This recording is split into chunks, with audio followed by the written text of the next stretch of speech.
If we wanted to even test minimalism to see if it's something that might work for you, there's two places that you can look at first. Two places in your household. One is the garage, the other is the kitchen. Sure, there's others like the bedroom and the bathroom, but those are secondary. Let me explain why the garage and the kitchen are the two best places to start. And you don't need to start in both. Just start in one to see if minimalism, makes you feel good, works for you. Let's start with the garage. And one of the key signs that you need to start with the garage is this. If you can't get your car inside your garage because your garage is chock full of everything else except for your car, you've got a problem. And you probably already know that. So that's the best place to start. That's the differentiator between whether you start in the garage or the kitchen. If you can't get your car in your garage, start with your garage. Now, the steps you go through, I'll go through in a later video in more detail. But basically, you know what you're going to do. You're going to sort through everything and you're going to make, the first decision you're making is what you keep and what you're getting rid of. And of all the things you're getting rid of, either they go out into the rubbish or they get recycled, or better still, they get sold or donated. Don't sell things that are only worth 20 bucks. It's not worth the sales process. Up to you. But if they're valuable, donate them. But don't be that person that donates stuff to the local charity shop that should be going in the rubbish. Don't be that person. I know you're not. I know you're not. Okay, so start with the garage. The other reason why you'd start with the garage is it's less disruption on the household. Where the kitchen, which is the second place, the good thing about the kitchen is it can be done relatively quickly.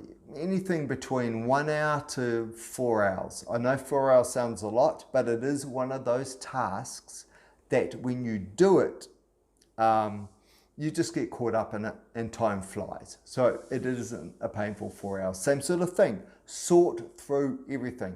What I recommend you do is if you've got a bit of room next to your kitchen, it might be a lounge or it might be a dining room, push everything over to the side in the lounge and or the dining room, get everything out of the kitchen.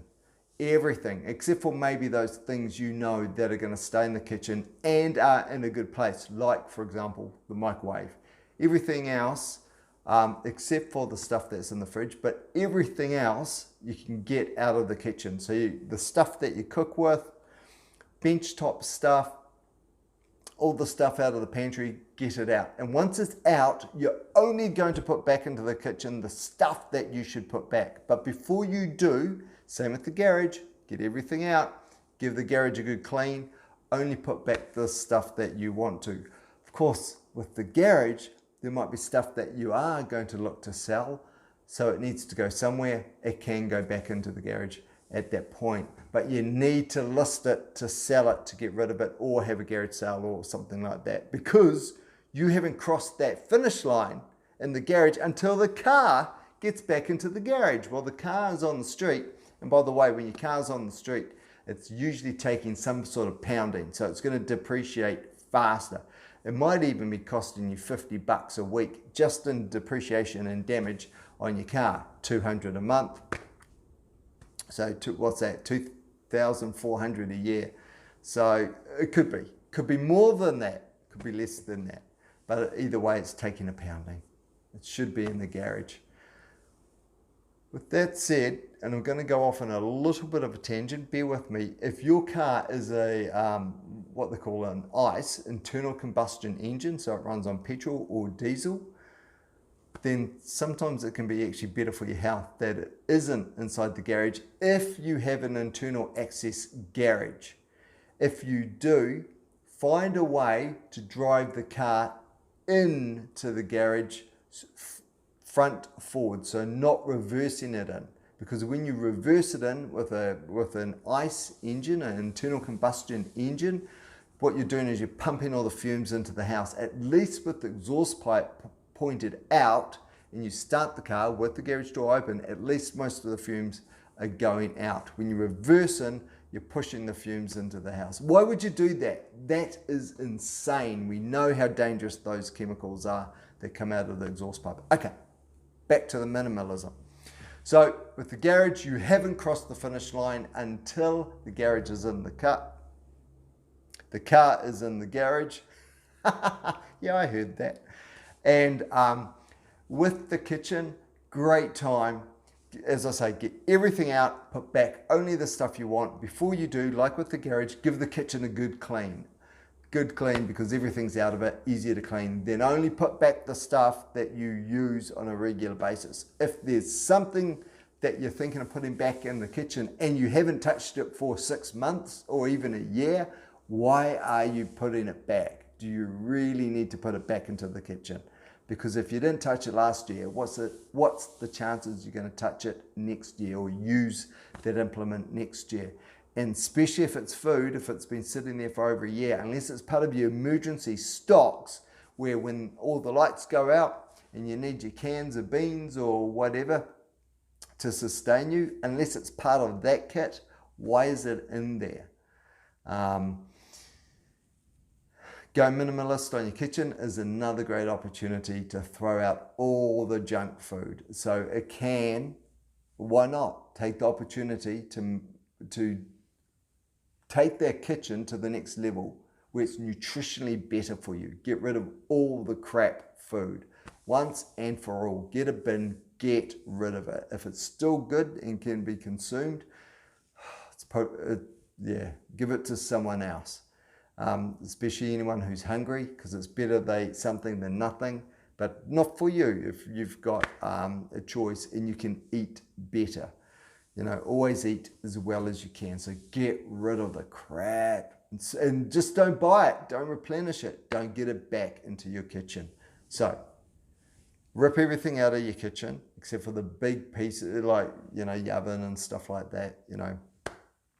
If it's not built into the kitchen, leave the oven there.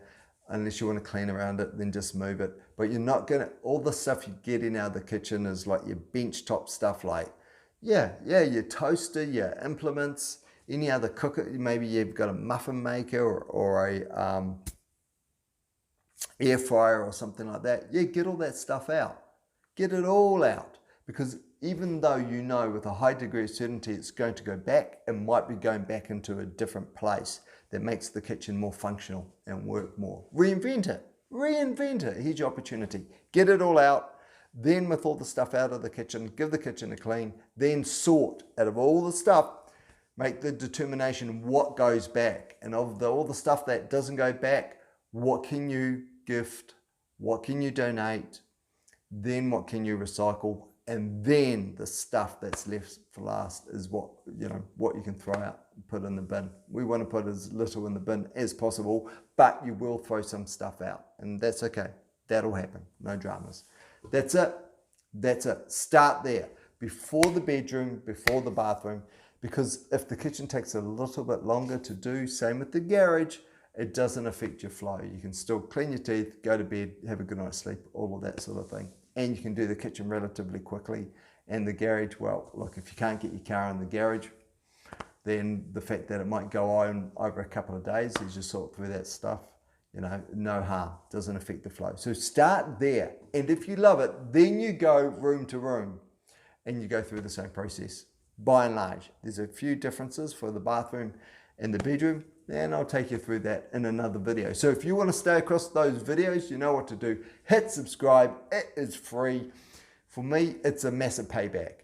If there's value in this video, and I've done all this stuff, I will never share anything that I haven't done, except for the garage. I haven't done the garage. Why? Because I've always been minimalist enough where my car has never been on the street because of stuff in the garage. So, but the kitchen, the way that I suppose de-spec'd a lot of the kitchen is exactly what I've shared with you. So I share with you what is real. So if there's benefit for you, the only way to pay me back, hit subscribe, keeps you across the other videos. And when you hit subscribe, we're even. We're completely even for this and all other videos. Don't expect anything else from you. No ads, no requests for donations, anything like that. Okay, take care. Hope that helps. I know it helps. I know it'll help. And any questions, throw them in the comments and I'll answer them for you. Especially at this stage where I've got very few subscribers. 200 subscribers. Love to get there. How cool would that be? Okay, catch you in the next video. Take care. Bye.